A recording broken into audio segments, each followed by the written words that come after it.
Pizza అంత ఆరోగ్యమైన food వేరే ఉండదంటే నమ్ముతారా మీరు? నిజంగా కొన్ని వేల సంవత్సరాలుగా ఇటలీలో పిజ్జా తింటున్నారు. వాళ్ళు చేసే విధానం వేరే, మనం చేసే విధానం వేరే.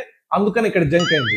పిజ్జాని యాక్చువల్ గా థిన్ క్రస్ట్, లైట్ గా గోధుమ పిండితో చేసిన డౌ తో చేస్తారు. దాన్ని కూడా ఓవర్ నైట్ ఫర్మెంట్ చేసి చేస్తారు. మరి మనకి ఇక్కడ ఎట్ట చేస్తారు? మైదాతో ఫ్లఫీగా షుగర్, బేకింగ్ ఏజెంట్స్ అన్ని కలిపి చెత్త చేసి చేస్తారు మనకు క్రస్ట్. యాక్చువల్ పిజ్జాలో ప్యూర్ టమాటో సాస్ వాడతారు, ఫ్రెష్ గా చేసింది. ఆలివ్ ఆయిల్, హెర్బ్స్ ఇట్లాంటివి కలిపి పోస్తారు. మనకి ఇక్కడ ఏం పోస్తారు? మనకి ఆ ప్యాకెట్ లో దొరికే సాస్ దాంట్లో చక్కెర తప్ప ఏమి ఉండదు, ప్రిజర్వేటివ్స్ తప్ప ఇంకేం ఉండదు.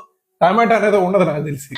పైన వేసే టాపింగ్ యాక్చువల్ పిజ్జాలో లైట్ గా చీజ్ వేస్తారు, ఫ్రెష్ వెజిటబుల్స్ వేస్తారు, lean meet, fresh meet, fish fresh గా ఉండేవి వేస్తారు. మరి మనకి ఇక్కడ process cheese, sausages, processed vegetables ఇట్లాంటివి వాడతారు. అంతేకాదు ఇటలీ లాంటి దేశాల్లో పిజ్జా కొనాలంటే పోయి కొనుక్కొని తినాలి. జోబీ బాగా ఖర్చు